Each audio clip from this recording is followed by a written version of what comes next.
Thank you so much, Terry Hauser. So I really appreciate everyone coming out this evening. We are going to have an excellent time tonight. And what you heard Terry say is accurate. This was my idea, so you can blame me if this doesn't work out. We have a distinguished panel, an all-star panel of former city council members, starting from your right, my left, Wiley Mitchell, who was first elected in 1967 at the age of 34. Jim Moran, who was first elected in 1979 at the age of 33. Connie Ring, who was first elected in 1979 at the age of 47. Lonnie Rich, who was first elected in 1990. Wait a second, did I get that right? No, I got Speck. David Speck was first elected to city council in the year 1991, although he had previously been elected to the General Assembly in 1979. Then we have Lonnie Rich, who was first elected in 1991, same year that David Speck was elected to the city council. And then we have Frank Fannon, who is a member of the Agenda Alexandria board, elected in 2009 at the tender age of 40. And so what I wanted to do was start our discussion this evening. Actually, two things before we get to the start of the discussion. One is you may notice the wall behind us here. This is the social media wall. If you use the hashtag Return of the Electeds or you tweet at Agenda Alexandria, your tweet will appear up here. So we want your participation. If anyone in the room has Twitter, you want to tweet, please do that, and your comments will show up here. So I wanted to start our discussion. One other housekeeping thing. To the panelists, please, I want crosstalk. I want you to talk to each other. I want you to disagree with each other, agree with each other, amend, or in any way comment on what you're hearing from the other panelists say. So we're going to start in the year 1967. So there's a young guy by the name of Wiley Mitchell who is running for the Alexandria City Council. He had previously been vice chairman of the Alexandria Republican Party. Now, in 1967, the Alexandria Republican Party had been out of power for 100 years, and there had not been any elected Republican official in Alexandria since Reconstruction. And yet, despite the long odds, Wiley Mitchell got elected to the Alexandria City Council.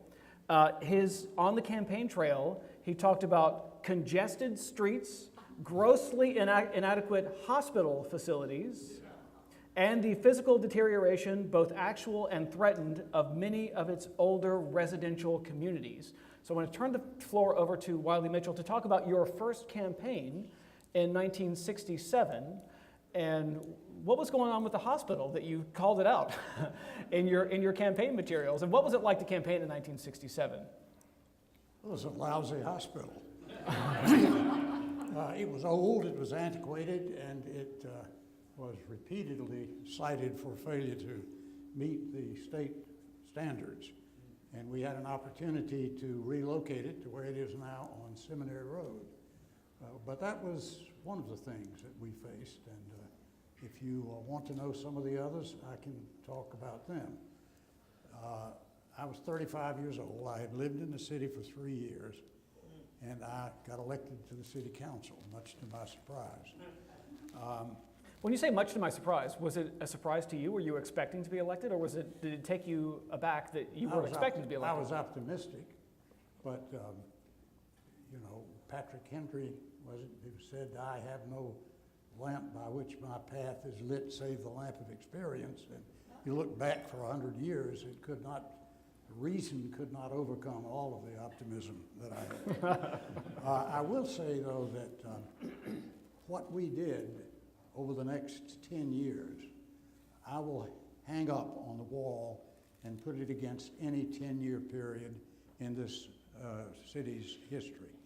If you went down to the train station in 1967 and walked the length of Washington Street to what was then the Seaport End, and next to the boat club, you would find King Street, you mean? one, I've been, King Street. Washington Street, King Street. King Street crosses Washington, right. King Street By the way, if you looked toward the Masonic Memorial, you couldn't see it because of the power lines that crossed King Street.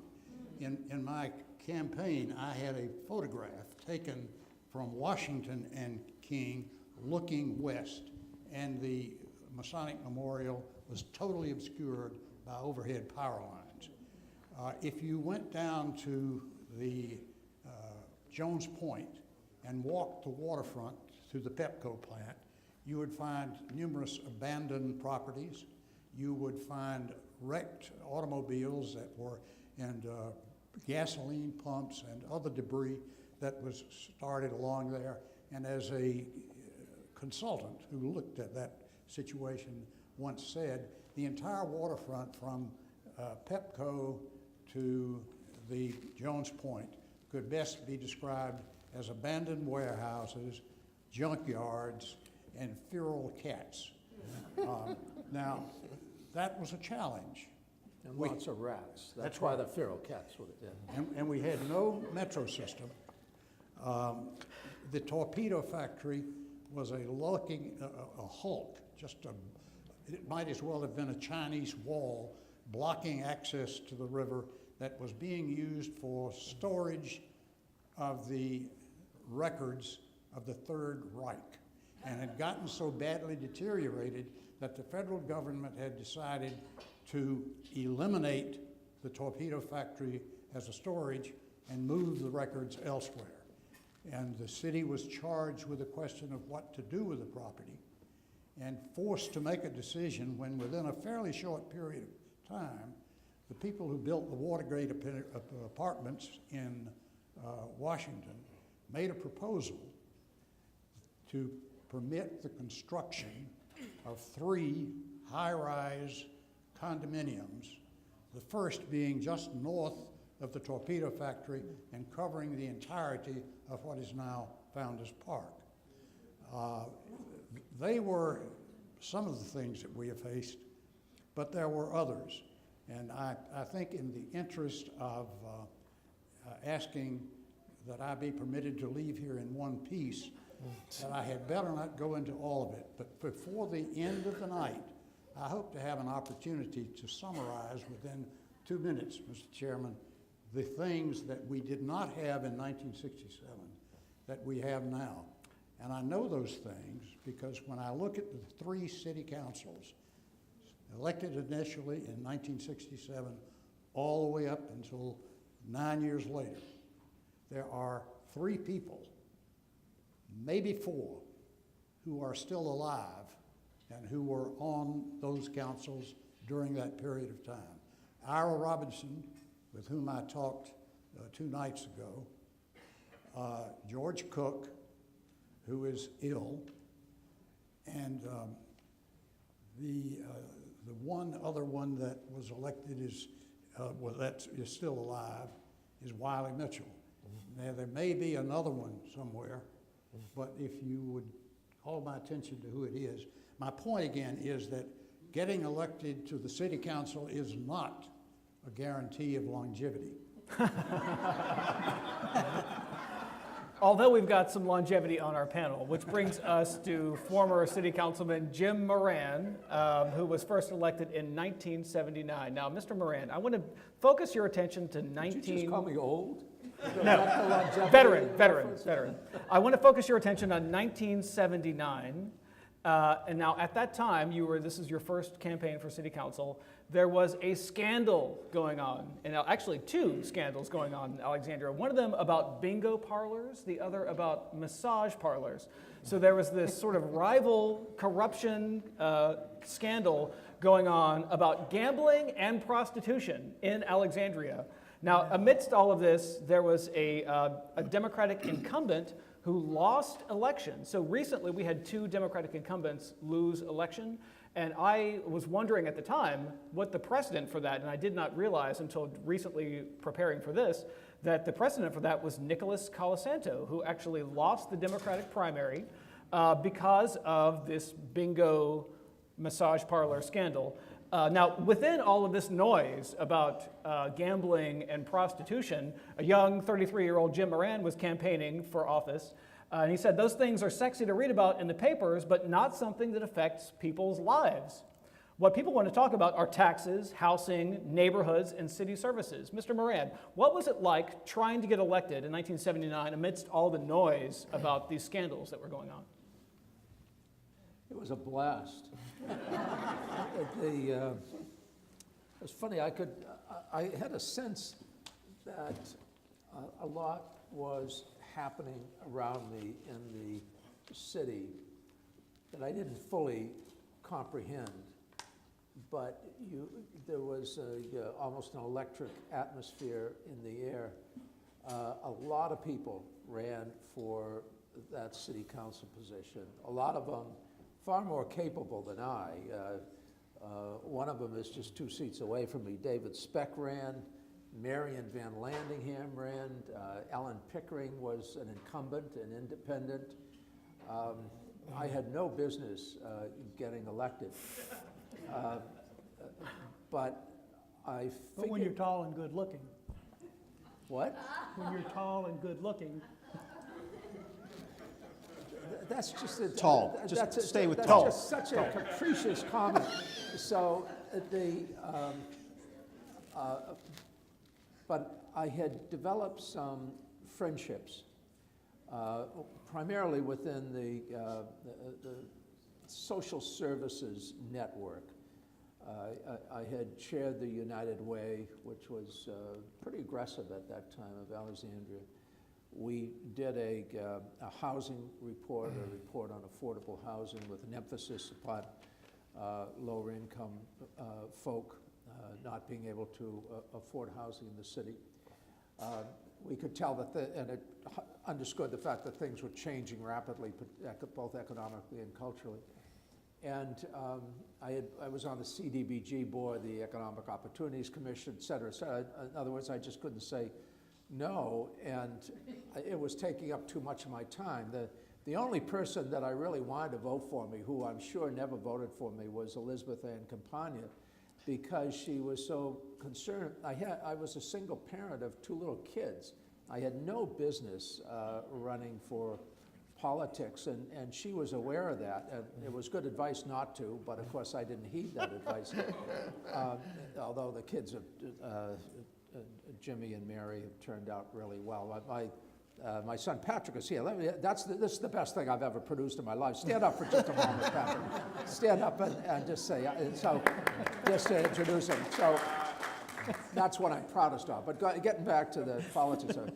So I used that network that I had kind of developed, relationships, and in Alexandria, you find that it's a small enough community that there's a lot of interlocking networks.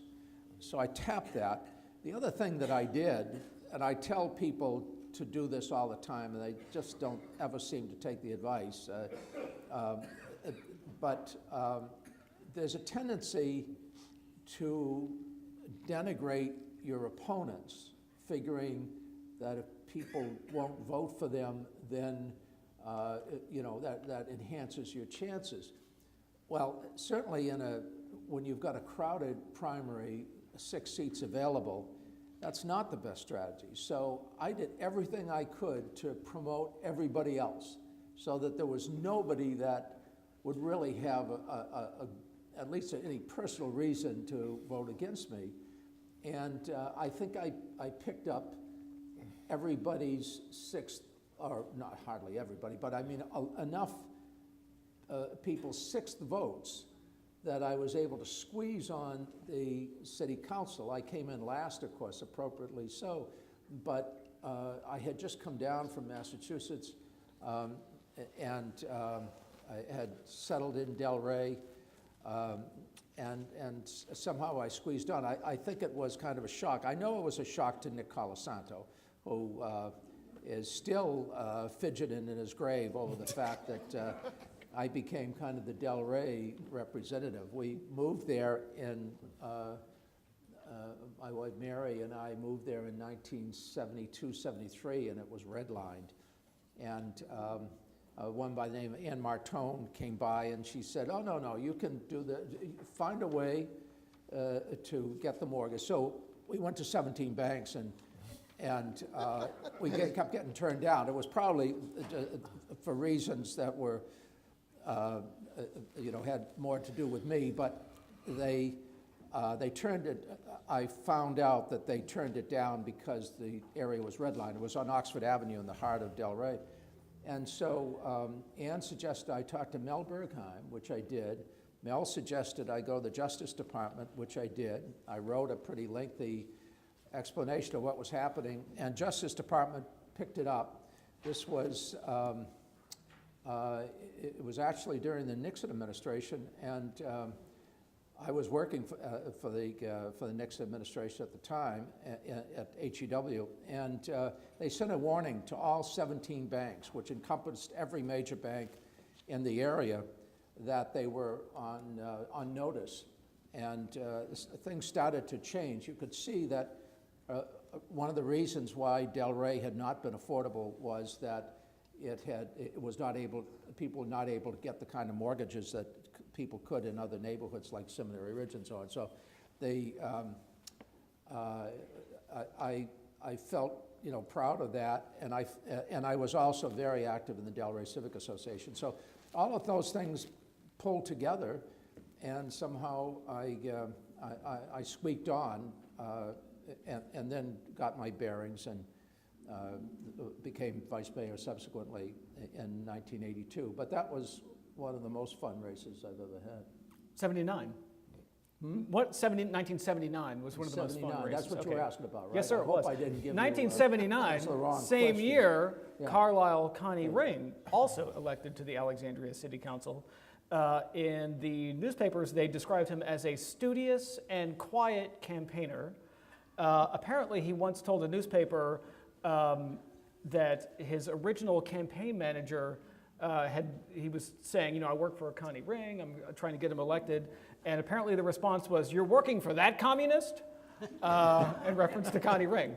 So Mr. Ring, put us in 1979. There's all this scandal going on with the bingo parlors and the massage parlors, and you're trying to get elected through all of that noise, and you've got Jim Moran as your opponent here, and you're trying to get elected. You had been on the school board for quite some time, and you were trying to sort of create a lane for yourself as someone who could sort of create a new relationship between the schools that had been the relationship between the city and the schools had been strained, and so part of your campaign was trying to create a new line of communication between the two. What was it like in 1979 to campaign for Alexandria City Council, and how did you get elected? Well, I probably ought to begin by saying, how did I get to Alexandria? Jane and I came to Alexandria in 1956. I had just gotten a position with a law firm from graduation from Duke Law School. And the partner who had given me the primary support for the position encouraged me to take a apartment in Park Fairfax. And we became very intrigued, Jane and I, in the sense of community, the sense of caring, the sense of belonging in Alexandria. So we never got around to returning to North Carolina or to upstate New York, where I came from. Rather long heritage in the sense that my ancestor came on the second Mayflower in 1629. And they lived for 150 years in Plymouth, and then came into the Berkshires. And my father, in his position, coming out of college, went to New York State. So my life was living in New York State. I came to Alexandria, and I was very interested in politics, not from an elected position or thought, but rather that I wanted to support those who were opposing the bird organization Massive Resistance. And that was, to me, dead wrong and the wrong policy. And I met a person that later became governor and whose son-in-law, by the way, is currently the senator from Virginia. Lynn had green, sparkling eyes, and he had credentials that most Republican candidates at that time did not have. He therefore was someone that I felt I could really spend time with. And in 1965, he carried the city of Alexandria by a Republican for the first time ever. But he lost the state race. And I was asked by a group of people, about 30 altogether, to head a group to what we call Keeping Lynn Alive, to get him to run again in 1969. And my job was to look after Lynn's opportunities to go to the Rotary Club, to the Kiwanis Club, to a civic meeting, to a parade. And all over the state, I spent a great deal of time on that endeavor. I then participated and was selected as a member of the school board. And I think I had a pretty workaholic responsibility and reputation. And I worked very hard. And I was the only living member of the school board now that made the decision to integrate the school system. And it was largely, I think, that endeavor that gave me the push. I probably received more Republican votes than usual, but more than half the people who voted for me were Democrats, who were thankful for my endeavors in connection with this school. And so I think that really is what brought me to the fore. With that, I have answered your question of how I got to 1979. Speaking of 1979, it's an interesting year because we've got Mr. Moran and Mr. Ring were elected to the city council, and our next panelist, David Speck, that year was elected to the General Assembly. However, for the purpose of our discussion, we want to focus on the Alexandria City Council. So we're going to fast forward in time to the year 1991. Mr. Speck is a former member of the General Assembly, and he's campaigning for city council. And his message was largely about procedure. He felt like the Alexandria City Council was too reactive to pressure. He said, I will be guided by my concern for the next generation, not the next election. He was particularly concerned about Potomac Yard.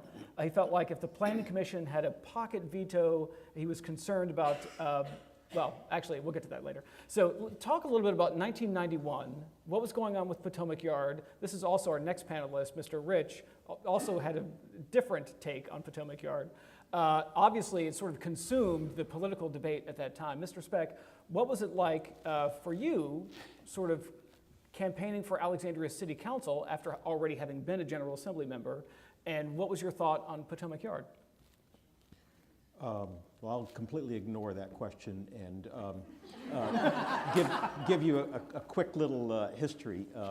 And then I'll talk about 91. People are talking about how long they've been in Alexandria, so I'll dispel one myth. People think that I was born here. I moved here when I was 6 weeks old. On my mother's side, my family goes back in Alexandria to the mid-1800s. They owned a tannery on the north end of the city, right on the water. I wish we still did. My father was finishing his residency in New York, and right after I was born, moved here, started practicing. Some of you know he was an OB-GYN in Alexandria for over 50 years, delivered a lot of babies. And when I would be out campaigning, I was not proud. If they said that my father delivered their kids, I said, well, I think you should vote for me. And so it worked at some level. For me, as some of you know, I've had sort of a checkered political career and first ran as a Republican and served in the General Assembly as a Republican, and then we'll get to 91 in a minute. But I first ran in 79, and I'm not going to get into a long thing about why I decided to run for council. A lot of people, I think, see that that's a process that you can go through if you get involved and want to contribute more. But the decision for me about running as Republican was influenced to a large extent by people like Wiley. Wiley was a true political mentor of mine. Loved listening to him. You'd listen to Wiley reading the phone book and you'd finish thinking you'd learned something. I mean, he could have been saying nonsense, but he sounded so damn good that you just, you had to listen to him. But no, Wiley was very important to me. Connie, George Cook, Bob Calhoun, you think about, and I said this then, I say it now. It's been 23 years since I changed parties, but Alexandria is a stronger community politically if there are competitive parties. Said it then, say it now, and the Republican Party's not coming to me for advice, but I think they're missing an opportunity because when Republicans were getting elected, Wiley was the first Republican elected. By the way, when he became a state senator, he defeated an incumbent Democratic state senator to be elected in a November election. But it was Republicans who were deeply rooted in the community, moderate in their views, that campaigned hard, but not ideologically. It was just about serving the community, meeting needs, solving problems. And I think it's unfortunate that we don't have competitive political environment now, but that's the way it is at the moment. So I ran in 79, and the top 6 win, and I finished 7th by 234 votes. That would have been a Republican majority on council had I won. Yeah. The guy that I think, whatever happened to you politically? Did you stay in politics, Jim, after that? I was that 6th person that finished just ahead. Well, we kid about what would have happened if it had been reversed. How would things have turned out? I'd be taller. I'd have led a much more normal life than. So I didn't, and was General Assembly. Then got caught in a blue wave when I ran for re-election. So sort of hunkered down, got involved in other community things, and then ran again in 91, and fairly easy win actually. It was still when Republicans were running full slates, and so there was a strong, group running as a team. Bill Cleveland was he'd run 3 years previously, and so again it was, there were times. Here's a little political factoid, going back to sort of the partisan thing. Not that long ago, mid-1980s, Alexandria had the most elected Republicans of any city in Virginia. And everybody said, what? But it was deeply rooted members of the community and moderate in their views. And so the change wasn't ideological, it was just sort of people drifting away and then losing a lot of that sort of farm club of good people running. 91 was pretty easy. And the question was about Potomac Yard. Lonnie and I were sort of, I don't know if we were on different sides. Lonnie always engages you when he has a point of view, and it makes you think. And I think he was focusing, he speak for himself, he was focusing more on content, and I was tending to focus more on process, or how we made the decisions. And one of the things that I sort of talked about when I ran was not about the issues that were in front of us at that moment. Because, you know, in every campaign, there's always issues at that moment in which people ask, you know, will ask you to answer the position on the issue, and yes or no. And my pitch was, it's not about the issue of the moment, it's about the issues you don't even know coming, and how you make those decisions, and how you approach them. And so I got elected as a Republican, and after that one term, I had to make a decision. I was increasingly uncomfortable with the way the Republican Party was changing. And I had a choice. I could run again, get reelected, change parties. I don't think that would have gone over well. I could have changed parties and run again, but I think it would have been a little difficult in terms of having been a partisan and then immediately switch. So I retired from city council and changed parties. And then unexpectedly, an opening came up on council when Patsy defeated Bob Calhoun for state senate.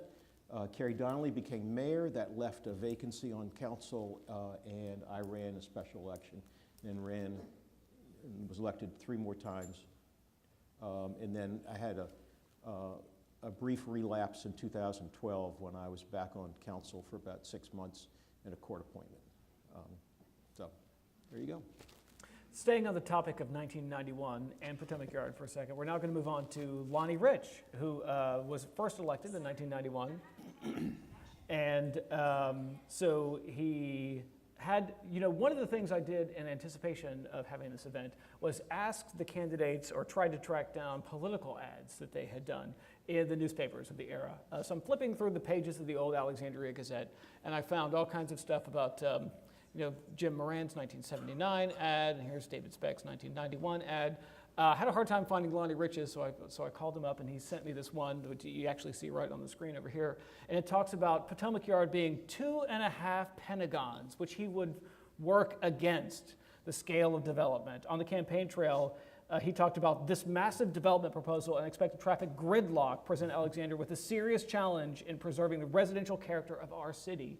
So, Mr. Rich, talk about 1991 and your campaign for city council and what Potomac Yard, how Potomac Yard factored into that. Well, in the tradition of my colleagues, I'm going to digress. Why am I even asking questions up here? I have a comment about this panel, two comments. The first is political. There are 4 Democrats and 3 Republicans, and I think there were at least 2 times in history. One was the Dream Council that Wiley was the vice mayor. Lonnie, there are 4 Democrats and 3 Republicans? Really? Oh, Bill Ewell's not here. Bill is not here. Bill was supposed to be here. He was supposed to be here. Yeah. Bill Ewell was supposed to be here. I was just thinking somebody had switched. And We didn't have one of those. Once is enough, I promise you. But I, even though I am, and have been for a long time now, a very partisan Democrat, I agree with what David Speck said about the need for balance in our community.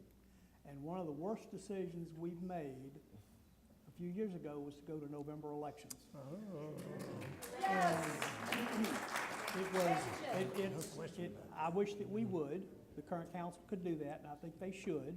It would give more attention to city council races and not have it mixed up in either statewide races or federal races. And it would enable some form of balance, potentially, among the parties. I think it's really hard when Alexandria is a 70-30 city on statewide races and federal races for a Republican to win in a city council race, which is lower down the ballot. It's almost impossible. Maybe I'll be proven wrong this time, I don't know. But I do think that it is important to have a balance of views. And the reason I do is because fundamentally I'm a moderate. And I think that it is only when you have two parties that are fighting for the middle does the middle win. When one party controls, and it doesn't matter which one it is, it moves to its extreme. And that's as a Democrat, that's my concern about my party. If it were the Republicans winning, I'd be extremely concerned about them winning. They're extreme. They carry guns. Anyway, never mind. The other point that I want to make about this panel is that there are, because Bill Ewell is not here, it's 6 white guys. Yeah. That really doesn't reflect what has happened what's been happening in our city for a long time. Ira Robinson, who was before my time, I think he was elected in 1970, 69 or 70, something like that. And there 1970. There have been a lot of African Americans elected. I served with Bill Cleveland right there and Bill Ewell when I was on council. Joyce Woodson was after me. There was Nelson Green and Lionel Hope. And now, in the more recent times, you've had John Chapman, Willie Bailey, and there'll be others. And you've also had many women serving. And so I think I just because there's a visual, I just felt like I needed to say something. Now, to 91. That 2.5 pentagons I'm sure it was something that was totally made up. I was trying to create a visual of how much development was being proposed for Potomac Yard and trying to think of something that was really big and would be really awful if it were plopped down in the middle of Potomac Yard, and I thought that sounded good. And I came out of the residential community. I came out of Delray. I had moved into Alexandria in 1976. I got active in the Delray Civic Association. I was its president for a couple of terms in the early 80s. We were very concerned about development. And the 2020 proposal for Potomac Yard was one that our neighborhood we were off the charts concerned about it. And I was no different than my neighbors. Looking back, and I've done this mea culpa any number of times, it was the worst position that I ever took. It's my biggest regret for my whole 9 years on council was how we dealt with Potomac Yard. We should have figured out, I should have figured out how to adopt the 2020 plan or even do more. And what it really goes back to, I mean, I'll give myself a little credit. It was, my view was honest. It just was wrong. But I basically, it was a very simple analysis. Development means traffic. Traffic is bad, therefore development is bad. So less development is less traffic, that's better. So I wanted less development. I didn't want no development, but I wanted low density development at Potomac Yard. That is, in an urban situation, that's urban sprawl. That is terrible, terrible planning. And I had to learn it. And I'll tell you where I learned it was a guy named Stuart Schwartz. And I've given him credit before. He was an environmentalist with smart growth. He came to talk to us on council, and he made a pitch one time about how important it is when you are around a metro station that you need to have your densest development. You need to have it as dense as you can get it. And it needs to be mixed use. It needs to have retail and commercial and residential all there together, because people will not have to get in their cars every time they go somewhere. With all that flat development that we have at Potomac Yards now, every time one of those people wants to go to the laundry or go get a cup of coffee or go to the grocery store, most of them have to get in their car. That's not a good result. That's not the result. And it's counterintuitive that higher density can mean less traffic, but now I believe that that's the case. And I still hope that as we go forward in time, that'll be one of the things that we will correct over time. I'll stop there. Okay, excellent. You So, want to crosstalk, and I just want to say something. You asked, here we go. Crosstalk. I want your crosstalk. I Go wanted ahead. crosstalk. Okay. I want to say that Lonnie Rich is absolutely right in his concern about the frequency of elections. I've been through as many elections, I think, in this community as most of the other people up here, running from Alexandria. Back in the day when we had elections in May for city council, we had, with 55,000 registered voters, somewhere in the neighborhood of 12 to 14,000 who would show up in local elections. People who think that anybody ought to vote, regardless of what they know about or who they know about, just get up there and vote, would never meet my definition of a good election by good voters. People who come to those elections in May and in those elections knew why they came and who they were voting for. The state elections, in the same number of voters, we would get 20 to 22,000. Again, they were people who knew local candidates and who in most instances knew also the state candidates. But they came there to vote because of that impetus. The final group is when you have a presidential election and you also get in the neighborhood of 55,000, we got one time 51,000 votes. And the difference between the 20,000 in the state election, the 14,000 in the local election, were people who came there primarily to vote for the president or in the presidential election. And they look down and they see 12 people running for the city council. They see 13 or 14 people running for the school board, and they have not the foggiest idea of what they represent, who they represent, or what the result of the election would be. And you have thrown out in the process some of the most capable, experienced people and have elected some of the worst that I've ever seen. I'm not talking about. Let me pick up on I'm what. not talking about people in Alexandria elections. I don't know who he's elected in the last 10 or 15 years. I haven't been here. I've been in other places trying to make a living. But I will tell you that it is wrong to come into a state election or a local election knowing only the candidates who are running for federal election. You do great damage to the stability of government in that way. Mr. Speck, So you want to comment first? Let me pick up on that just real quick, because I know Frank is just dying to jump in here. Lonnie's point about November elections. At best, I was lukewarm to that idea because I didn't see that as really addressing some of the concerns that we had. But the one change we could make that could really impact how we elect and how the issues are addressed and could probably create more competitive political environment is staggered terms. We're the only city in Virginia that elects everyone at large. The only city. And if you had staggered terms, you would have fewer people running, more timely focus on issues, more focused debate. You know, when people are running now, when everybody's running at large, and there's not as many as it used to be. It used to be 6 people from both parties, 2 or 3 independents. You'd have 12, 15 people lining up there. That was not debate. That was just, you know, somebody trying to say something to stand out and then zing the next person. And, you know, I mean, it wasn't real debate about issues. Fewer people running creates real debate, real focus by voters. And I'm unhappy that we've never really had the kind of full-throated discussion in this community about making that change, because I think we need it.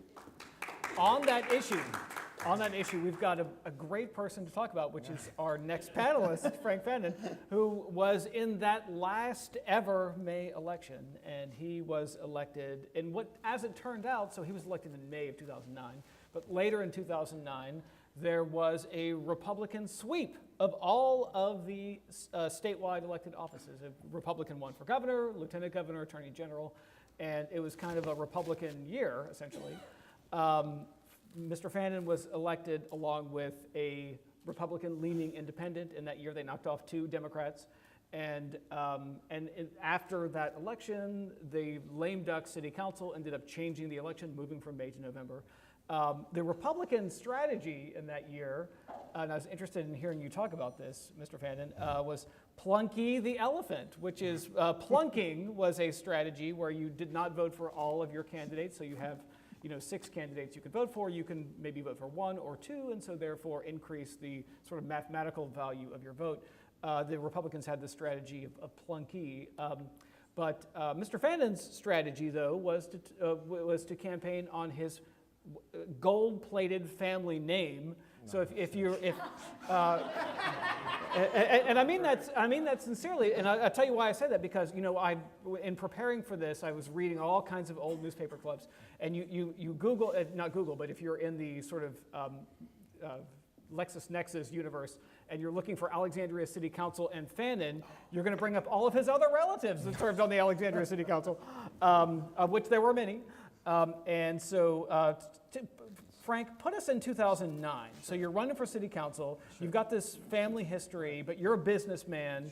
The recession is upon us in 2009, and you wanted to help Alexandria through the recession, right? Talk about 2009 and your campaign. Okay, well, thank you, Michael. But all of us ran for the city council for a different reason, and there's a time in your life when you figure out whatever decision you're making in your life, this is the time or this isn't the time. And in my birthday is always election week, so in November '08, I had my 40th birthday. I didn't like that. I was upset John McCain wasn't elected president. The mortgage business was tanking at the time, and my family had their business for years, and like what you've seen with the current situation, when City Hall decides they want to change something, they decided to say that their zoning rights didn't pertain anymore because they didn't like them. And our family had to go through a suit with the city. So all things culminating, and then I saw some people that were on the city council. I said, you know what? Who are these people and what are they doing on my city council? And that's when I decided to run. And it was about Thanksgiving of '08. I started thinking about this. I had all these meetings with people in December to learn how the city council worked and what you needed to do. And then we rolled out this campaign in January '09, and I was fortunate enough to win the election with 7,000 votes in May of '09. And it was a great experience. I loved doing it. And 5 days after getting elected, the two of the Democrats that had been defeated, they went and they made a motion to move the city council elections from May to November.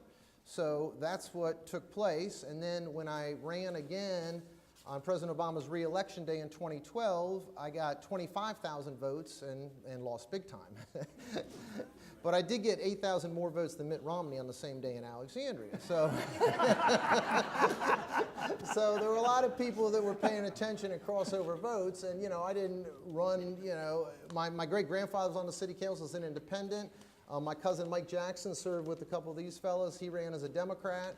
And then, I ran as a Republican, and it was, I loved my time on the city council. I love the city of Alexandria, and it's a little difficult now due to the circumstances where, as a lot of the other electeds here mentioned, people just go top ballot down voting.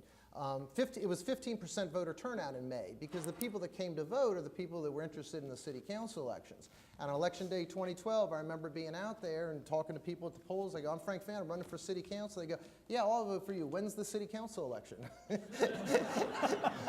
And they had a Democratic sample ballot in their hand, and I said, and they go, where's your name on here? I said, well, my name's not on there. He said, well, they only told me I'm supposed to vote for these people. So I kind of knew at 6:30 in the morning it wasn't going to be a good day. But one thing I want to talk about real quick, and then we'll open it up a little further, is about this Potomac Yards. And when you look at hindsight, if the Redskins Stadium would have been built there when Jack Kent Cooke and Governor Wild showed up here in '92 and wanted to build the stadium, my understanding is they were going to pay for a metro station, which would have cost $40 million at that time. Here we are 25 years later, the Redskins probably would be talking about leaving Alexandria, going to build a new stadium out somewhere in Loudoun County, and we would have had our metro station there, but now we're going to pay $330 million if we end up buying the station. And so these are just some examples of things that you see then and you see now and what ends up happening. So, so Michael, I'll leave it there and we can keep going. Thank you for being brief. Sure. So our panelists could learned a lot by Mr. Fannon's example of being a little bit more brief. So I'm going to go back to Wiley Mitchell. We're going to move back to the year 1970, and I want to go back to 1970 because something happened in Alexandria that people don't know about today, but it's fascinating. There was a race riot that happened in Alexandria that was prompted by the shooting of an individual at a 7-Eleven in Arlandria. It was an African-American young man shot by the white storefront owner, prompted several days of race rioting in Alexandria to the extent that the Alexandria City Council actually voted to ban the sale of firearms, pocket knives, daggers, and dirks. And there was a big debate in the City Council about banning firearms versus banning knives, and there was a racial component to this, whereas the people that spoke at the public hearing, the white people that spoke at the public hearing wanted to ban knives, and the African Americans that spoke at the public hearing wanted to ban firearms. They ended up banning both, but Mr. Mitchell had a role in that debate, which had to do with one of the people that spoke, and one of the sort of interests that were involved here, was a gun shop. The owner was John Richards. Some of you might remember John Richards. He owned Ye Old Hunter Gun Shop in Old Town. He opposed the ban. He spoke vociferously against this particular ban on the sale of firearms in Alexandria. And so Councilman Mitchell asked the city manager at the time to find out how much money this individual was going to lose so that the city could reimburse him. And you were quoted in the newspaper as saying, we're appropriating the property of one man for the common good, and the common good ought to pay for it. Talk about the race riot that was going on in Alexandria and this debate about banning firearms and knives. Well, as most of my colleagues up here have done, I'm tempted at the moment and will take advantage of the opportunity to expand your question a bit. It may surprise you to know that what goes around comes around, it seems, historically. But the first time that we had Memorial Day and the incident that we're talking about here occurred on a Friday, the 29th of May, after the City Council had been elected for a new term, when a young man, 19 years of age, student at George Washington High School, went into a 7-Eleven store late in the evening, which was staffed by a 24-year-old young man from Manassas who was white. The young man is quoted, the African-American young man was quoted as being very jovial, joking, and the white clerk became quite suspicious. He suspected that the young man had stolen some razor blades and put them in a paper bag. Based on that suspicion, when the young man moved the paper bag, the white clerk pulled out a .38 revolver and shot him 4 times. He was taken to the Alexandria hospital, and after being treated, died that evening. Shortly thereafter, a group of young African-American men, as far as we're aware, mostly young men in the teenage or early 20s, showed up at the restaurant. The police were called because there were a number of people who were talking in very angry tones, and a few were throwing rocks. The police and the young men who were at the 7-Eleven close shouted at one another, insulting primarily one another, and stirring up the crowd until about 2 o'clock in the morning. Everything broke up, and according to the newspaper reporters, things returned to normal, except they didn't. Almost instantly, crowds began to gather.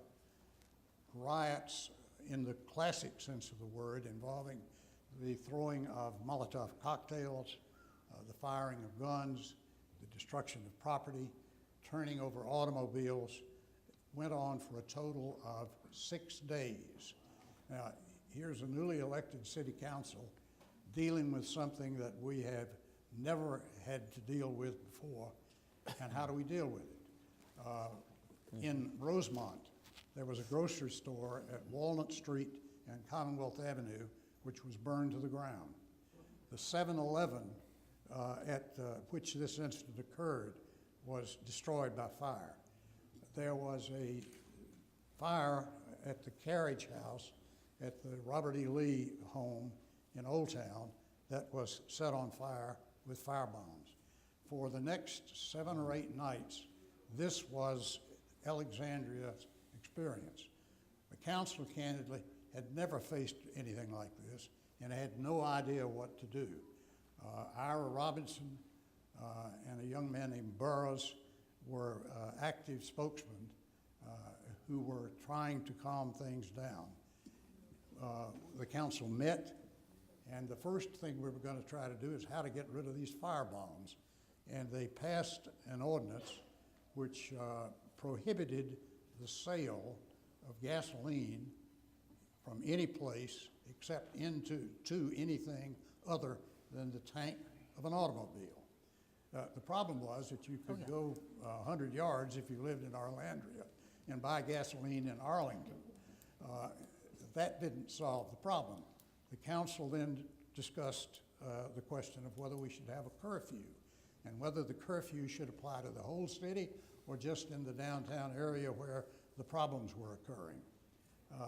We decided once again to punt and to have the issue to be studied, which reminded me of something that someone wrote me when I asked that a matter be referred to council for study.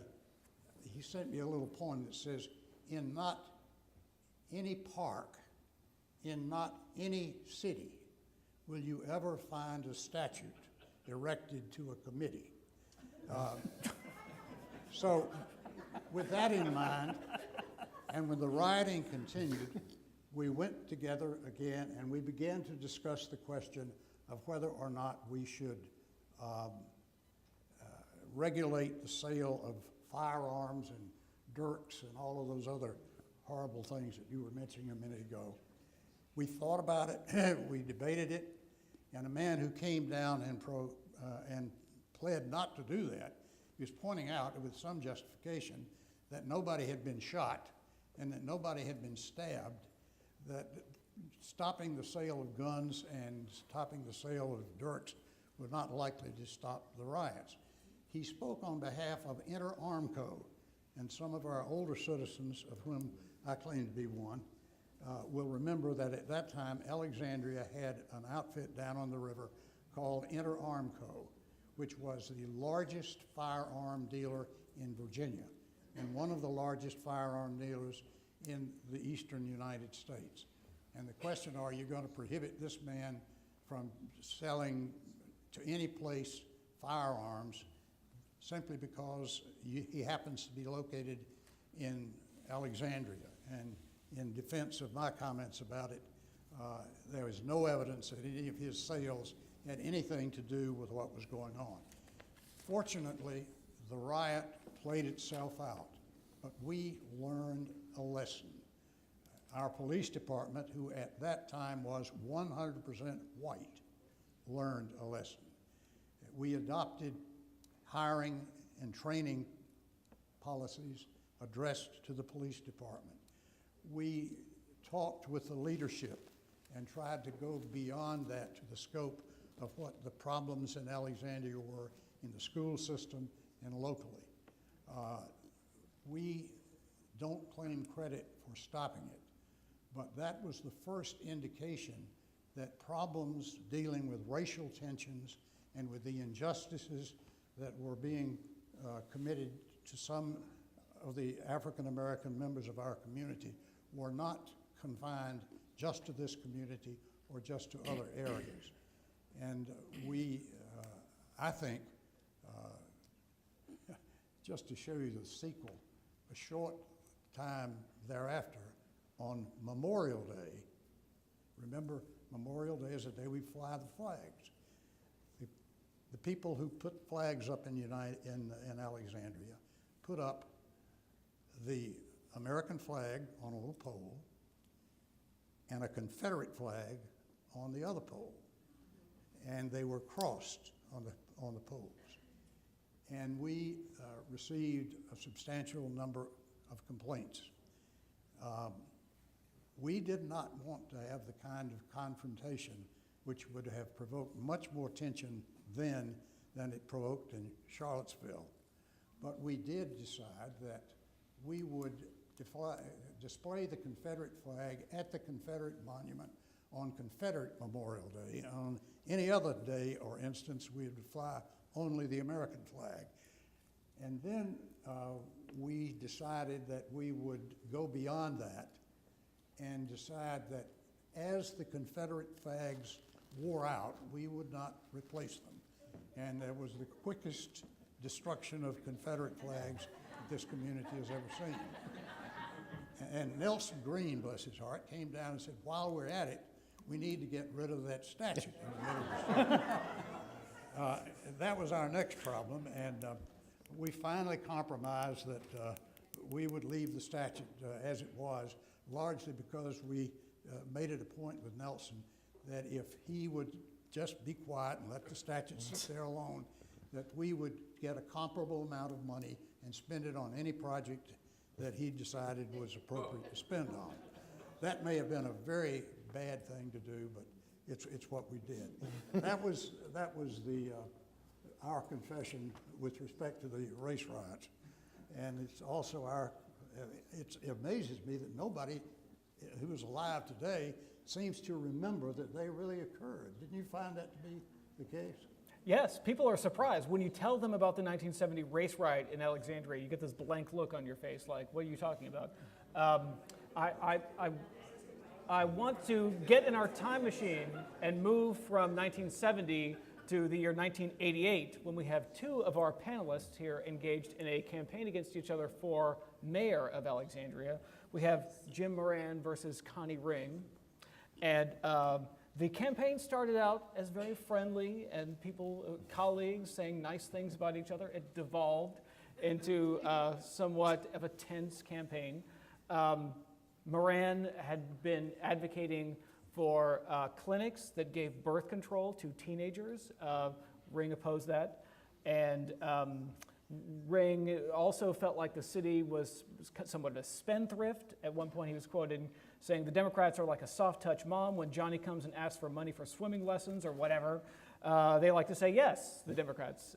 Sometimes we have to say no, is what Mr. Ring is quoted at the time. Late in the campaign, Ring had a mailer saying Moran expressed concern for the civil rights of drug pushers and attacked proposals to tighten enforcement of existing laws. Moran called this sleazy. So let's talk about the 1988 campaign and sort of how that evolved over time.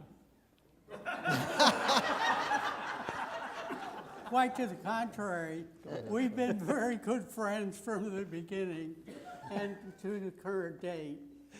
It was a friendly conversation, an important one for a lot of people, and it needed a civil discussion. And with that, as a quick answer to my. Yeah. I guess the school-based health clinic was the most important issue at the time. I didn't feel animosity toward Connie Ring, and I respected him. And I was aware that I was really privileged to stand on the shoulders of giants like Wiley and others who had paved the way. And in fact, in 1985, I had been elected as an independent and had 3 Republicans and 3 Democrats. Lionel Hope and Nelson Green were 2 of the Democrats, and Del Pepper was the other. And we had Connie and Bob Calhoun and Marley Inman. It was a phenomenal city council, frankly, and underscores the points that have been made consistently by this panel. There was balance. And when I think back upon that time, I think that the more conservative Republicans felt that they were being well represented. So you didn't have any of the incivility that you sometimes have at city council. Now, I haven't listened to any of the Saturday public hearings recently, but I know that they had gotten pretty bad, and I really regretted that, and that was, you know, in recent years. And the Democrats likewise felt that their views were represented. So I had been blessed to be in that position. I then became a Democrat after the election. In '88, it was a contentious issue. I had become aware of a very high rate of teenage pregnancy and other health problems at the high school. And they were going to they weren't going to perform any abortions, but I did feel that birth control was necessary because the young girls were getting pregnant, and they needed to have access to birth control. I felt we needed to be realistic about it, and I didn't want young teenage girls who were wholly unprepared to be mothers, let alone providers of the the income that a family needed. They weren't able to do it, and so they were going to just continue an intergenerational cycle of poverty. If that was going to stop, I felt they needed birth control. So I felt strongly about that, and I did do a fair amount of research what they had done in Baltimore. So we were prepared to set up a clinic at Minnie Howard Field, which was in short walking distance from TC, so they could do that at noontime. But it was an issue that needed to be debated by the community. And so in some ways, that mayoral race was a referendum. My own Catholic church was far more vehement about it than Connie was. Down at St. Mary's at the rectory, they would put up Connie's signs and some, I felt fairly insulting words about me and a companion poster. And then as we got closer to the election, some folks, industrious folks, would put flyers, they'd lift up the windshield and put flyers in all the cars and the parking lots of the Catholic churches. So the Catholic Church took a pretty aggressive stance, which I was, that bothered me far more than anything that, any parts of the traditional campaign. It needed an airing, and it got it, and we were able to prevail. But Connie was a gentleman. He was articulate. He gave voice to a position that a lot of people held very strongly, and so it was exactly the right thing to happen, to have that issue debated within the context of a local mayoral election. So we're going to get back in our time machine and go from 1988 to 1996, and our next two panelists, Mr. Speck and Mr. Ring. Could I add something to? Please do. I wanted to make the point quickly that I made, but I also would add on the merits. There were strong feelings across a broad range of concern, and many of them were the Catholic Church. And there were arguments being made that frankly could not be accomplished.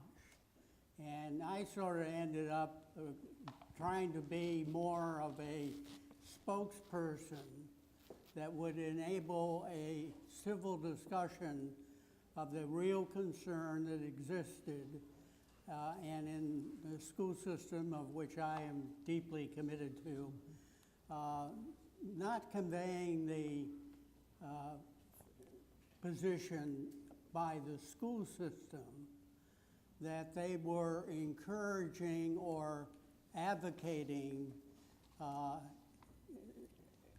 irresponsible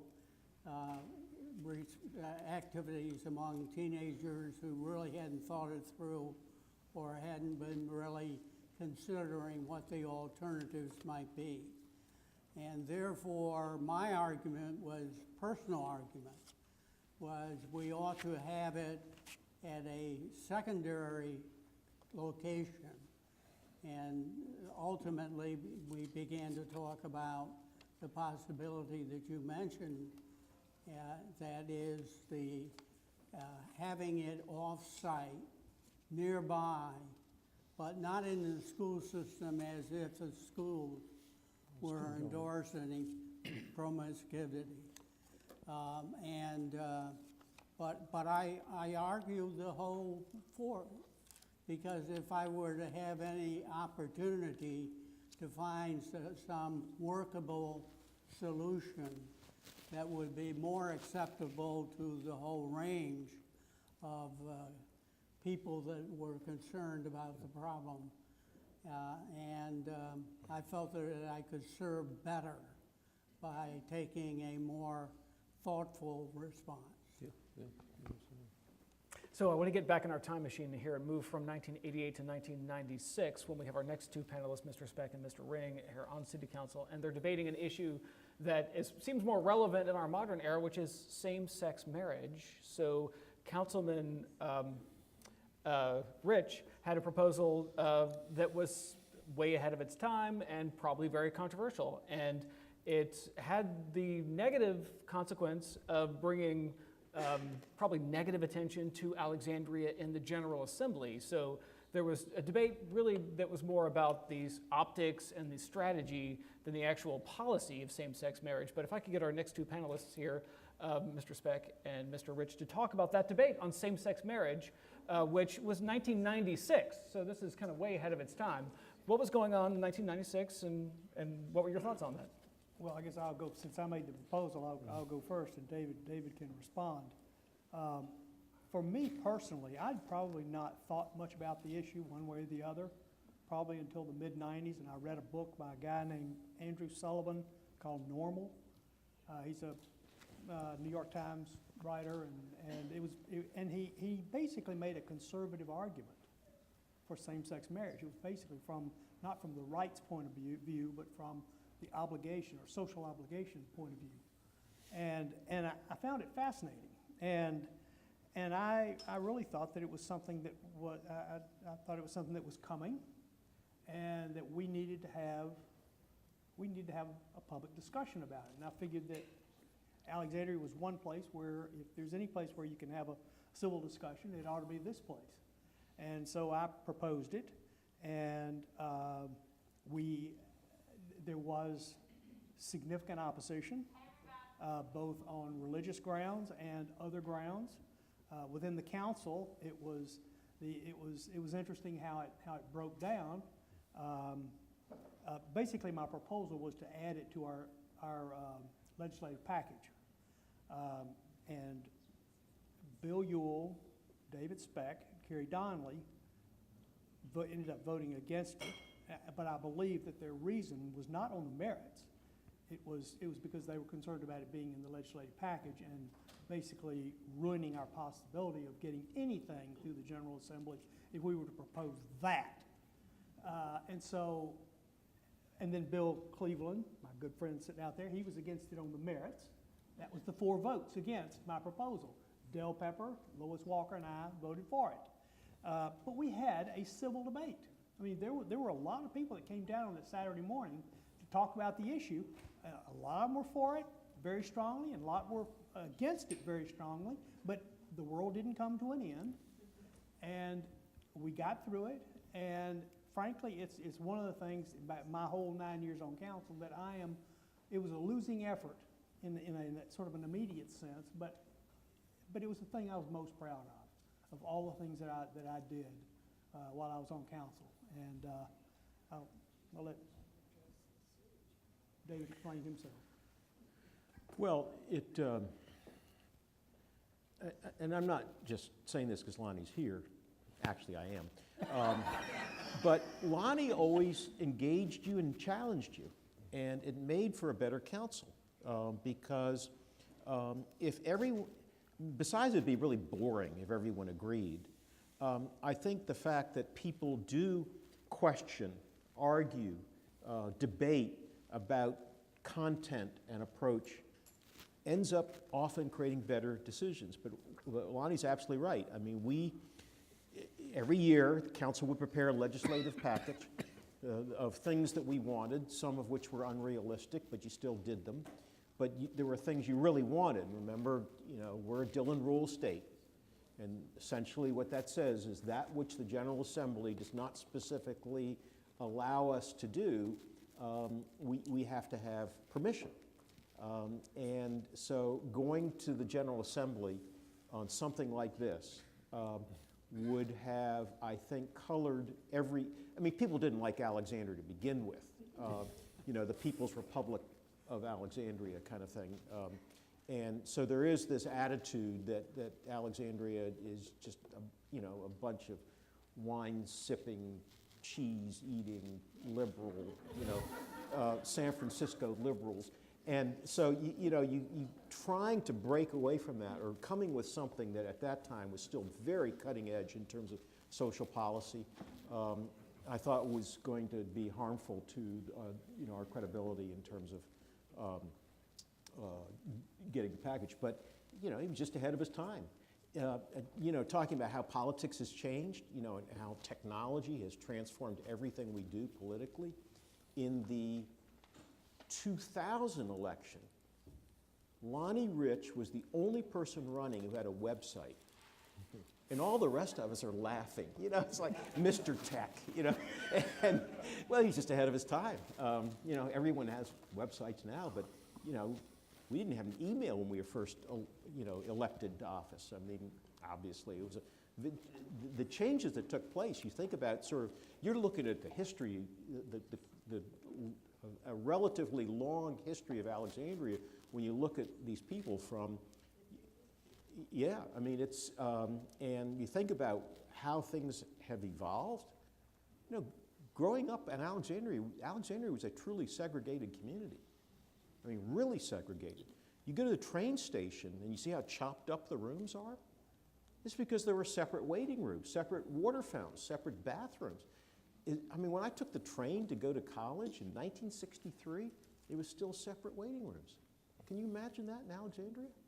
And, politics was somewhat focused on census tracts because the African American community was largely in certain neighborhoods. And you campaigned by census tracts. You campaigned differently in the African American community than you did in the, Beverly Hills. And, you have none of that now. But it was, you think about how this community has evolved in the different ways it did it. But,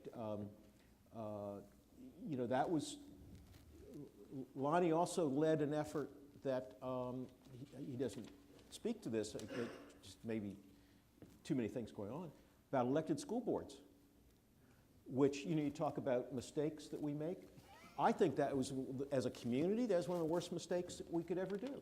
But he said something at the time that I remember to this day, I will always remember, because people were really dissatisfied with how things were going with the schools, and Lonnie said, if at that time we'd had elected school boards, he would have led the fight to change to appointed. Yeah. It was the need to make a big change. I think it was a terrible decision, but I understood why people were supporting it. Something needed to happen. And so you have an elected body that is responsible for spending about a third of the city's budget, probably more than that now, with no taxing authority.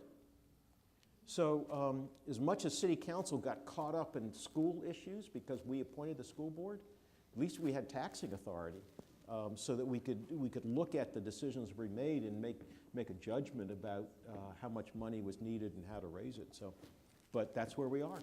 If I could add quickly, Go ahead. Lonnie and I were co-chairs of the ABC. decision to have a elected school board. And we did so for perhaps different reasons. My reason was that we were not getting good people to the appointed positions by city council. And there was a need to get better qualified people to run for those positions and be independently and more representative of the whole community. Like perhaps Lonnie now, I have some reservations about whether we cured the problem. But nonetheless, again, it was working together to solve the problem.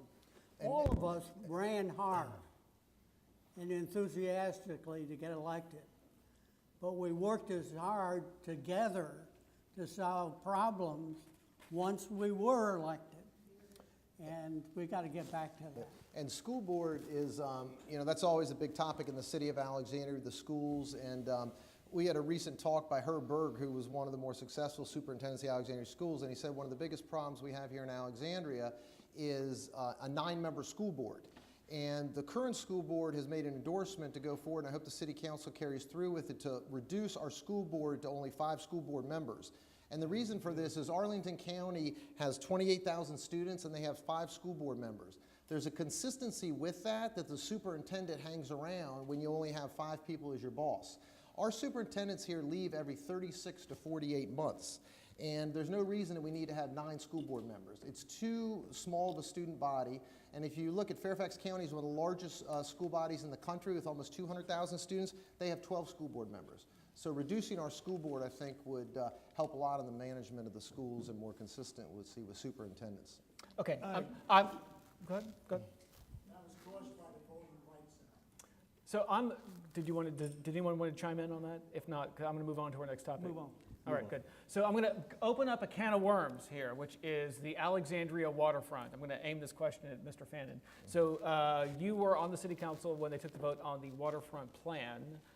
You were critical of it. I'm wondering about your thoughts about the waterfront plan now in retrospect, now that this is sort of coming to fruition. You can walk up and down the waterfront and see this taking shape. You can visit the hotel. You can go to the restaurant in the hotel. You can see the buildings. You can see the parks rising. Sure. In retrospect, do you think some of the concerns about the waterfront were overblown?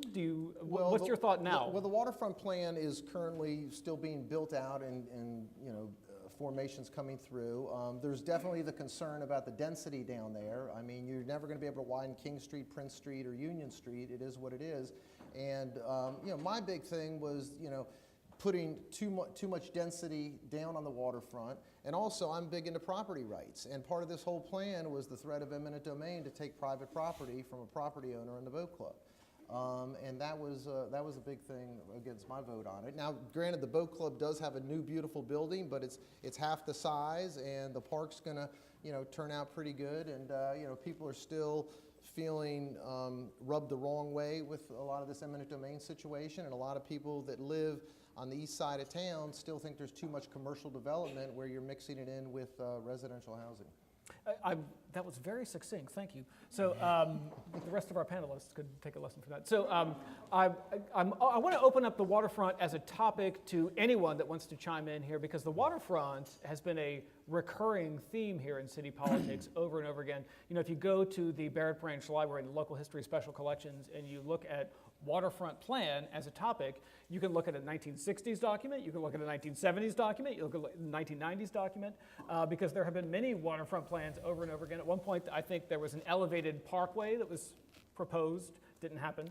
But any thoughts about the waterfront, or how it's evolved over the years, or what could have happened, or what didn't happen, or what probably should happen? Well, it's an extraordinary resource, and you try to make decisions that you hope you will not look back on years later and say, you know, those were bad decisions. But what really has to be considered is what's at stake in not having the waterfront be developed and attractive. Alexandria faces some very serious revenue issues because of the limitations on how it can grow and where it can get revenue from. I mean, you look at the map 50 years ago, the city of Alexandria, and look at it 50 years from now, it's the same map. We're an independent city We can't expand. When I was growing up, I lived on just the east side of Quaker Lane. If I walked across the street, I was in Fairfax County, because everything that you know to be the west end of the city was Fairfax County. But in those days, cities could annex into rural, undeveloped counties to expand their tax base. You can't do that anymore. So Alexandria is confronted with something that every independent city has, which is constraints on how it gets its revenue. And if we aren't able to take advantage of a resource like the waterfront and utilize it and attract people, knowing that that has consequences, then guess what happens to our real estate taxes? That it just, that's our primary source of revenue that we control.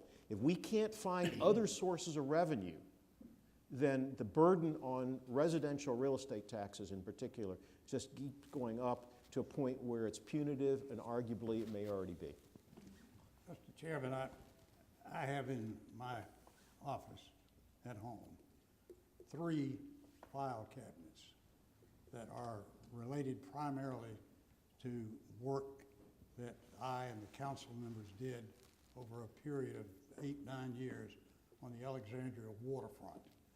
And it is important, I think, for me, perhaps because I may be one of the few people who can make a little history on this one.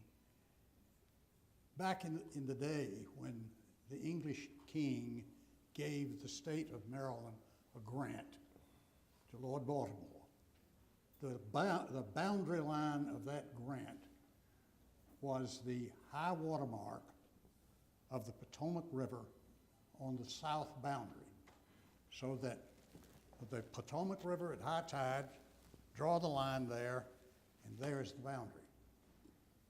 The question of where that line was 200 years later, after accretion and filling and erosion, was a big problem. And the state of Maryland and the state of Virginia, and with federal involvement, got together. Alexandria, you may remember, was for 60 years a part of the District of Columbia. And at the time they got together for the boundary line settlement arbitration, Alexandria and the District of Columbia were one. So Maryland and Virginia settled their problems. And what was left in 1849 or 45, whatever the date was, when Alexandria and Arlington, which was then known as Alexandria County, were retroceded to the state of Virginia. The boundary line dispute between Maryland and Virginia didn't apply because at the time it was reached, the District of Columbia included Alexandria, and there was no reason to argue about where the boundary line was.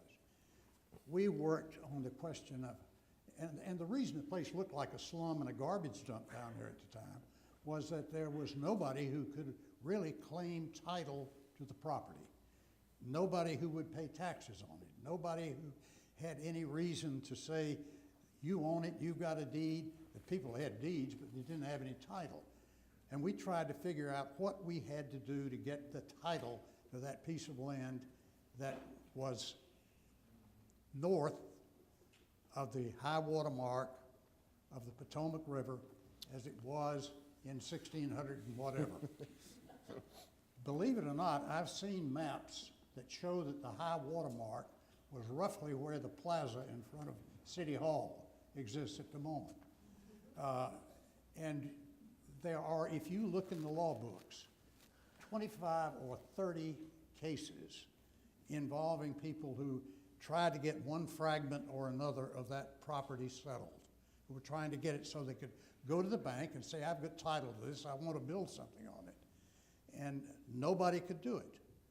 And we went to Congress on the advice of lawyers who are smarter than I am and asked them to get the Congress to pass a bill that would give to the City Council of the City of Alexandria the jurisdictional authority over the property along the bank of the Potomac River as it existed on a particular date now, which could be surveyed and shown as to be the proper boundary line.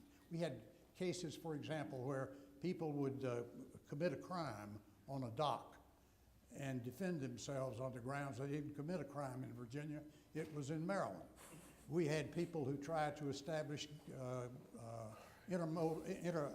whatever it is, gambling with the slot machines on the places beyond the high water mark and defend their ability to do so on the grounds that they were following the law of Maryland, not the law of Virginia. We finally agreed with the Department of the Interior after months of negotiation on where the line ought to be and on the restrictions that were going to be placed on the development of the property. And in effect, they were going to give the city of Alexandria jurisdiction over the title to that property, so that to the extent the federal government had any title, that was being transferred to Alexandria. And Alexandria could then work with developers to put anything that was agreeable with the Department of the Interior and with the city of Alexandria. We got the bill passed by the United States Senate. And I have a letter in my file from Senator William Spahn saying he's glad to tell me that that bill had been passed. Joel Broyhill, who then represented Alexandria, got it out of committee in the House. It went on the floor of the House of Representatives, and if you have ever seen the strength of the environmental movement when they oppose something, that was demonstrated on the floor of the House. They claim, sort of like a hurricane slipping up very quickly out of the Gulf of Mexico, pointing out that that property, if it belonged to the United States government, ought to be controlled by the government. They ought to have parklands there. The city of Alexandria was about to appropriate money that was worth, appropriate land that was worth millions of dollars. That rung to a certain group in Congress, and the final nail in the coffin of the bill came when the chairman of the House Interior Committee stood up and said, this bill went to the went to the District of Columbia committee. It should have gone to my jurisdiction. I would like to have the bill re-referred to the House Interior Committee. And by an overwhelming vote, the people punted, sent the thing back to the House Interior Committee, from which it never emerged. Over the years, we have negotiated. I will say the councils of which I worked picked the ball up and tossed it up in the air, but the subsequent councils, working with other folks, managed to negotiate an agreement on which the United States government, as I understand it, through the Department of Interior, works with the city and with federal officials to make certain that an appropriate title is given to property that is being developed the way the city wants it to be developed. Well, some of you who were on the council after I left might be able to follow along that, but my understanding is if you want to develop something down there, you can get a deed from the federal government conveying its interest. You could get a deed from anybody else, and that if the city needs to condemn property that we're not certain about the title of, the only way to get the clear title is to have the city do that, I think. But again, I'm not here and I don't know the answer to that one. But at the moment, with the involvement of the city, the planning groups, and the Department of the Interior, it is possible to go and get title to these pieces of property individually. And one thing that they have done, I think, is to build a walkway from one end to the other. But to those of you who really want to see something awful, I've still got some photographs that I brought along with me of what this area looked like in 1967 and looked what it looks like now. And you may not agree with the density, Frank. You may not agree with what is down there, but go and look at the the photographs of the feral cats, abandoned automobiles, and the absolute junkyard that was all up and down that waterfront, and you'll see what I'm talking about. It's certainly better, I think, than it was then. By the way, if you go to City Hall, to the big pavilion in front of City Hall, the stage, it's named the Wiley F. Mitchell Jr. Pavilion, which you never see because there's always a big crowd there. But when that was announced and dedicated, it was the only time I've seen Wiley virtually speechless. All right, so just saying. One other I time. was interested in possibly moving on to our next topic unless anyone else wanted to jump in on the waterfront. Any other thoughts? Okay, so I want to move on to a softball topic, lights at T.C. Williams. So I'm wondering if anyone on our panel would have voted in favor of allowing lights at T.C. Williams or opposing lights at T.C. Williams, and any thoughts you had about promises that might have been made to that community over the years. I think, Mike, the better solution would have been, and I wish the city council would have thought about this, very likely Alexandria might move back to 2 high schools, and the field at George Washington Elementary School was one of the biggest high school football stadiums in Northern Virginia 50 years ago. Joe Namath and the Jets actually played a game there in 1969. It's right near the metro station.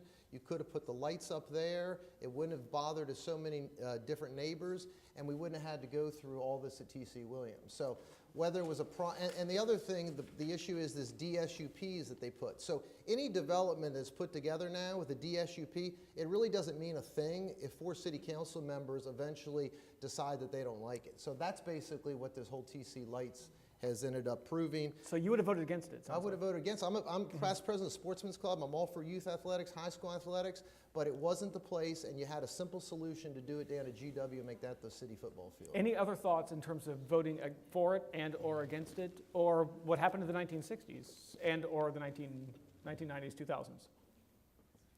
Well, that's where I grew up, right in that neighborhood. And so I know, I grew up when we were still a mud town. And, you know, an issue at the time was outdoor privies. I mean, talking about things change. So I know the sensitivity of that issue to people that are there. I know that technology has changed a great deal in terms of how light is directed and other things. But, and, you know, my best friend is a big advocate of it, but I would have trouble voting for it because I think we made a commitment. You know, however it was memorialized, you were on the council at the time, weren't you, Wiley? Yes.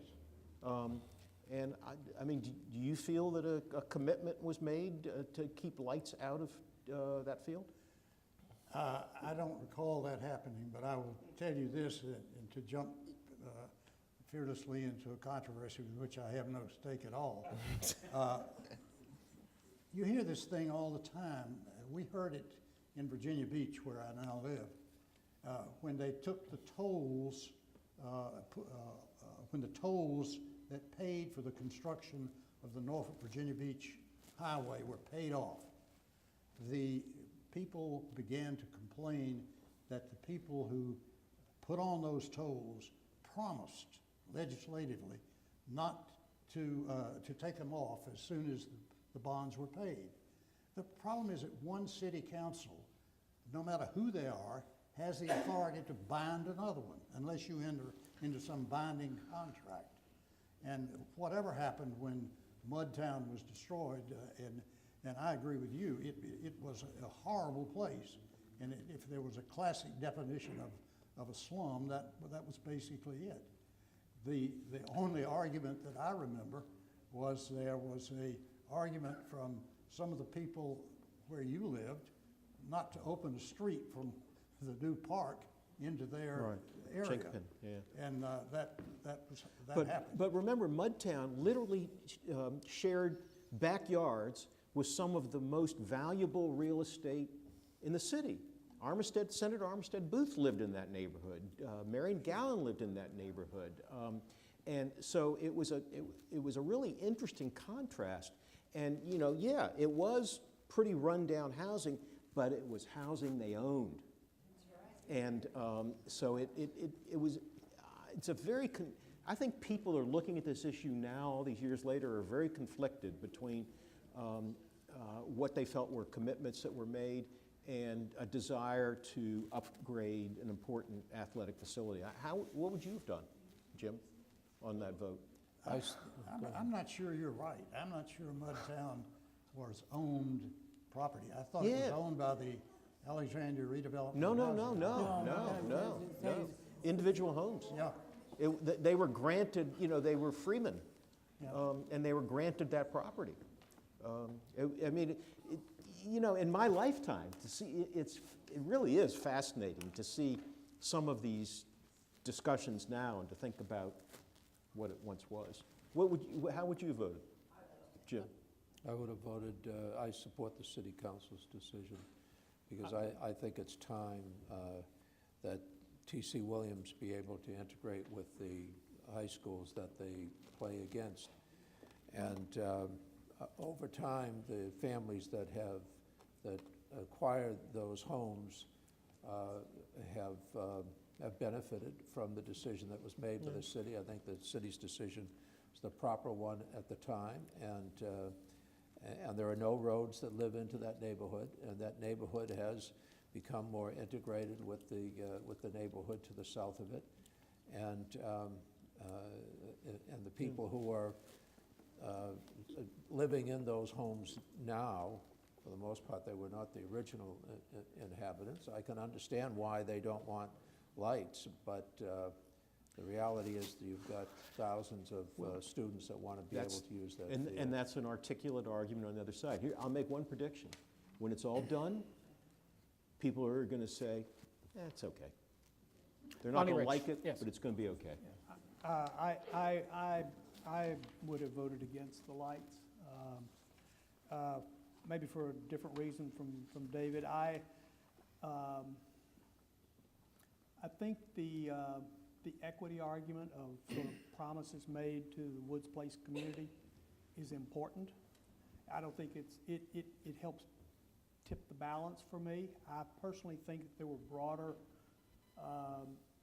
financial and budgetary questions about priorities and whether or not we want to spend. It's not just putting up a few lights and it's a couple $100,000. It's a $4 or $5 million project. And the question is, given the school's capital needs, is this a smart move? And I'm not against youth sports, but youth sports have survived for a long time without lights there. I'm sure they will continue to survive. The question is, do you need a new high school to be built, a new middle school to be built, a new elementary school to be built, or other existing facilities rehabbed that cost millions of dollars?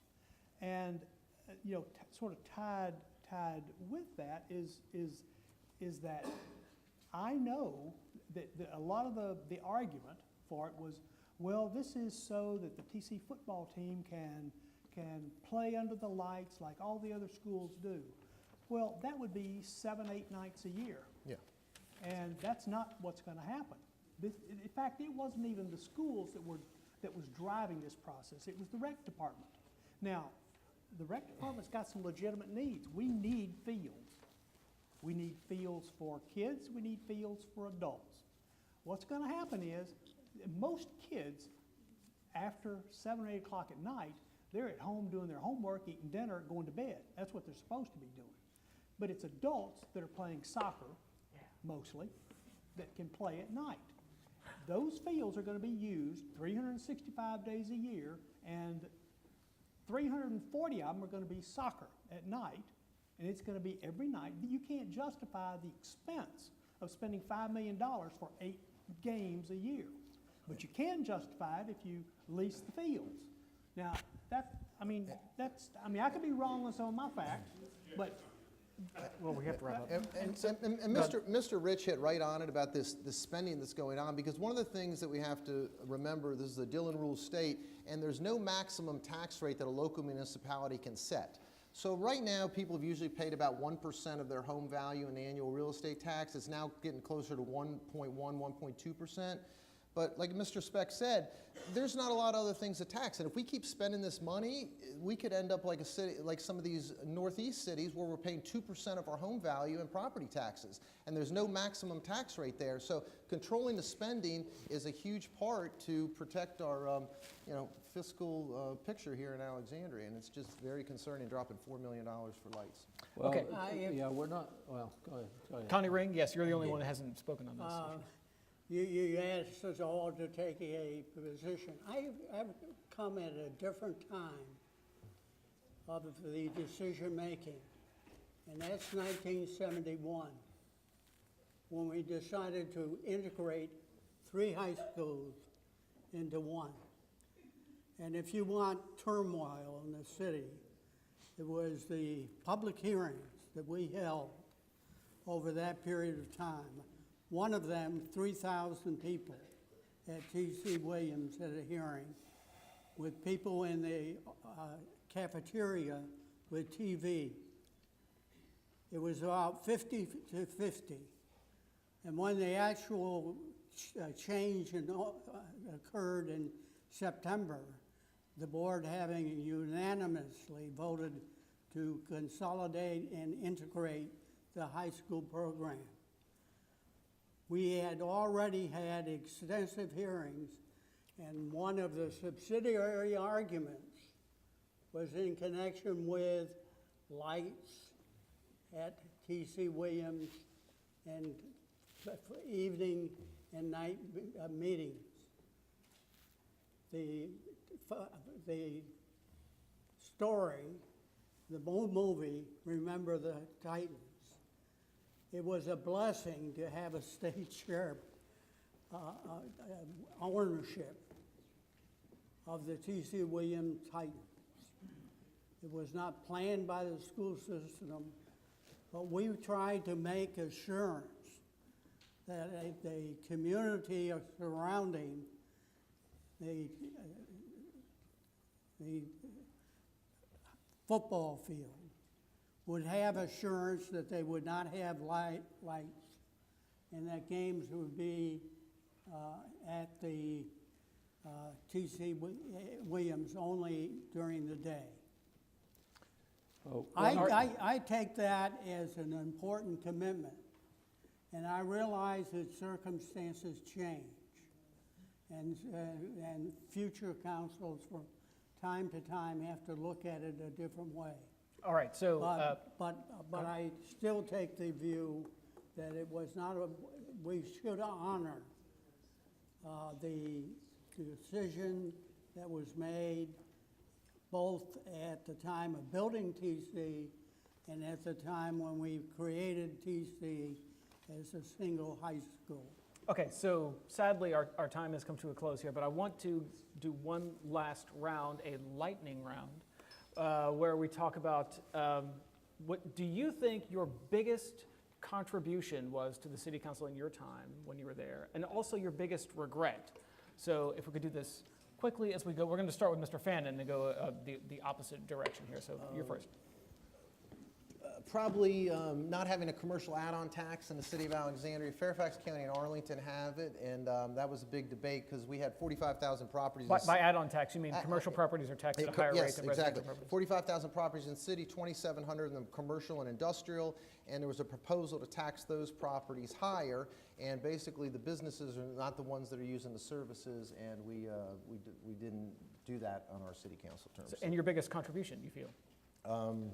Being able to just be there and have a diverse voice on the city council and bring things up to get talked about. I watch some city council meetings. I try not to, but I'm sitting there. I imagine myself on the dais and I go, I can't believe this is happening. If I was there, I'd be saying this. So just being able to help our city looking at two sides of an issue is what I regret not being able to do right now. Mr. Rich, your biggest contribution and your biggest regret?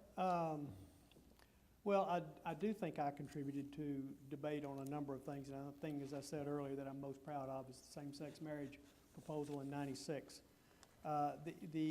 Another thing that I am proud of is my strong support for scattered site housing, scattered site public housing in the city.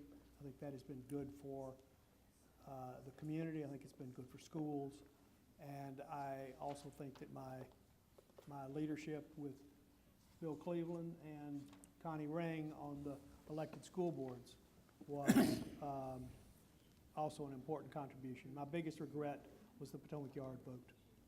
Mr. Speck. Next time we do this, I'm going to tell you the story about how Hammond High School was integrated in 1958 with 2 students. and protested by George Lincoln Rockwell and the American Nazi Party. Man, those were interesting times. Things that I'm proud of, leading the effort to get PTO here and taking some relief off taxes, developing the residential police officer program, and pushing for the 1 penny tax designation for open space acquisition were all things that, you know, the great thing about local government is you can see a problem, you can think about a solution, you can get it done, and you can see it happen. I mean, it's the beauty of local government. Regrets, I mean, there are a lot of specific individual things that you look back on and say, what a dumbass. You know, we did a development over by the waste energy plant, townhouse development over there. Man, that was a terrible decision. But, you know, those are the things you look back on and say, I should have done that different. But most of them, you know, worked out okay, some better than others. As a point of personal privilege, I want to point out that you can read about George Lincoln Rockwell in a book called Wicked Northern Virginia. It's available in the bookstore downstairs for $20. Mr. Ring, excuse me, Carlyle Ring, your biggest sort of, you feel like your accomplishment and your biggest regret? Well, probably my beginning of interest was when I went to register to vote, and I was given a blank piece of paper. And then I was given a question about a provision of the Constitution of Virginia. And it was very clear that that was a different rule than I knew in the high school I came from in New York State. The first mayor of Washington was Walter Washington, a graduate of the same high school from which I graduated. We had a different situation in the North, and I became committed to the proposition that I was going to make a change. And that really is the only real reason I became politically active. I became chairman of the party, and we used to meet around a little table with our city committee, and we came, as mentioned a little while ago, to the point that we had virtually half of the elected holder. And it was during my term as chairman. The first time that we had a computer program for voters was put in operation in 1967, the election that had elected Wiley Mitchell. And I have been engaged in a lot of litigation from time to time that try to improve the opportunity for people to have vote. And that's probably the main contribution I made for the school board. And then after serving on council, primarily the torpedo factory was a decision during the period I was on council. The development of parks, particularly in the Eisenhower area, and finally the Cameron Station redevelopment.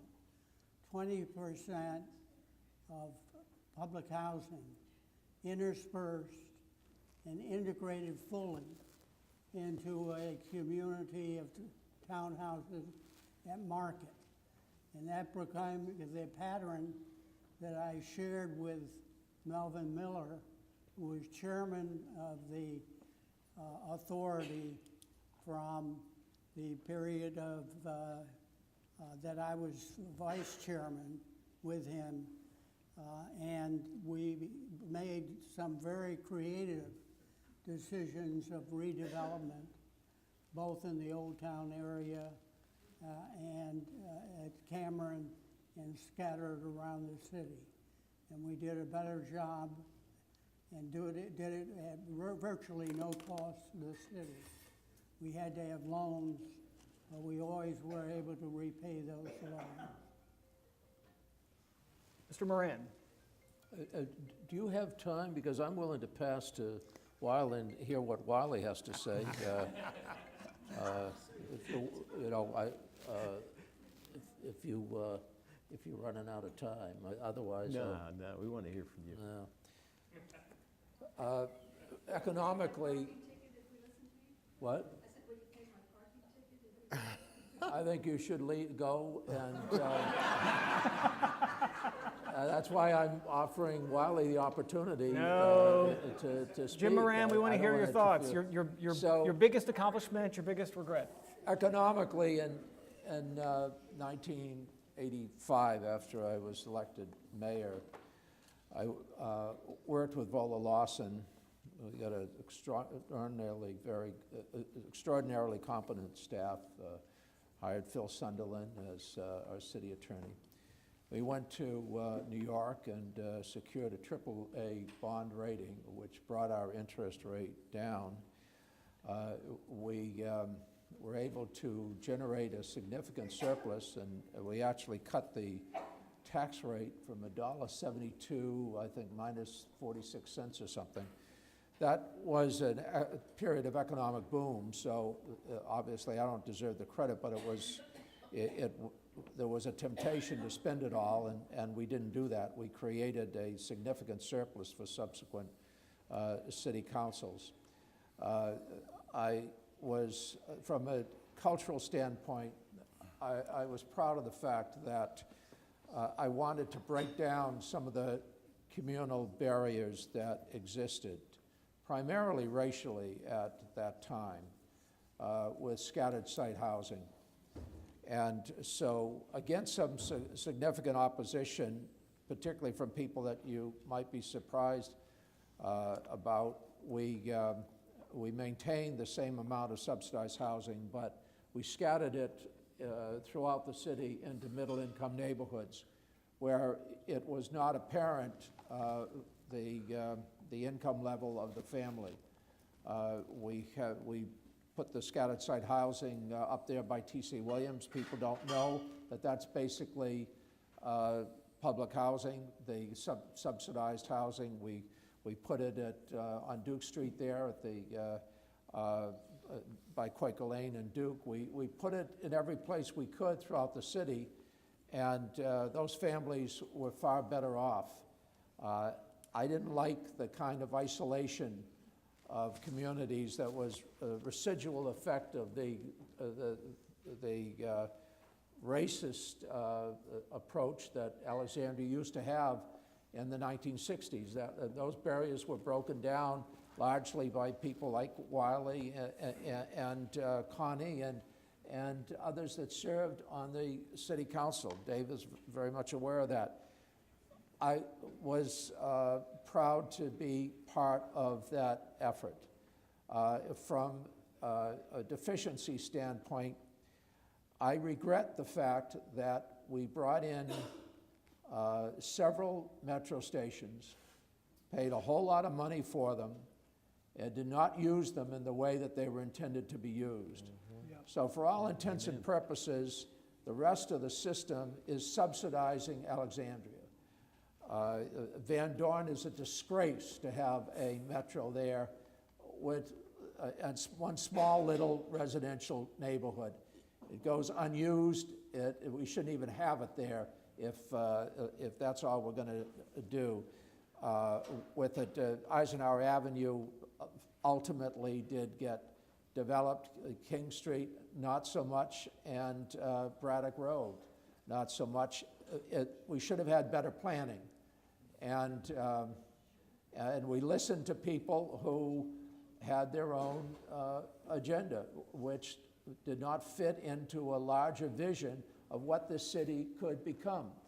And when I see the way that communities like Arlington have protected the integrity of their residential neighborhoods, but also served a function for people who are more mobile, who are willing to live in high-rises, who pay far more in taxes than services they require, and I see the kind of thriving economy they have, I realize we did not have the kind of long-term vision that we should have. I couldn't agree with Connie more.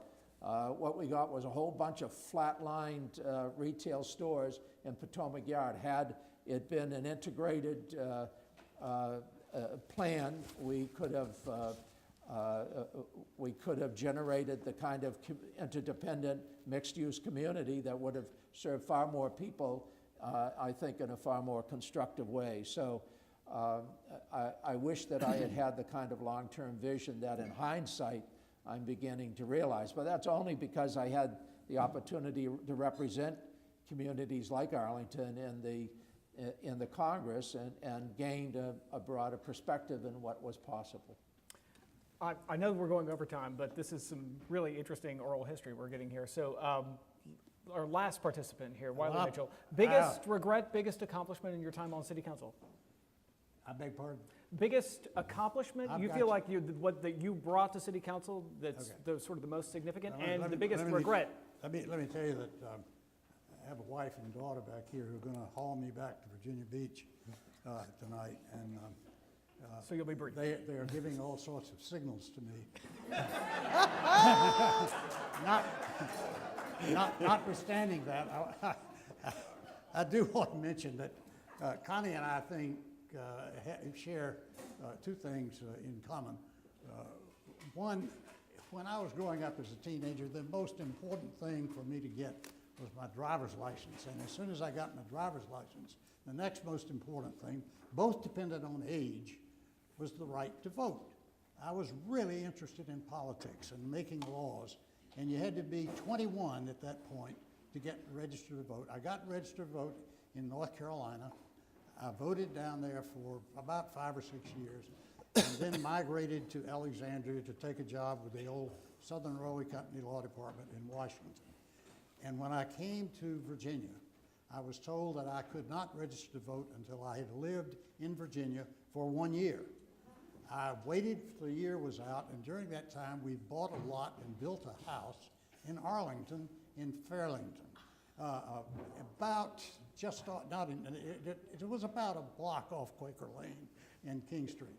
I might have moved a mile, but when I did that, I lost my right to vote for 6 months because you had to live in the precinct for 6 months. Oh, my. I then called up the registrar when I'd been there for 6 months and asked where the precinct registration was. He said, there is no precinct registration. I said, what about weekends? Do I have to take a day off? He said, we don't care whether you take a day off or not, but you don't have to, if you don't come to City Hall between 8 and 5, Monday through Friday, you're not going to get registered in this city. His name was Fred Pettit, in case anybody thinks I'm not telling the truth. I showed up down there finally, walked in and said, I'm Wiley Mitchell. I live at 2930 Claremont Road off Trinity Drive, and I am trying to register to vote. He said, okay, Mr. Mitchell, when did you move here? How long have you lived here? Where's your poll tax receipt? 1965.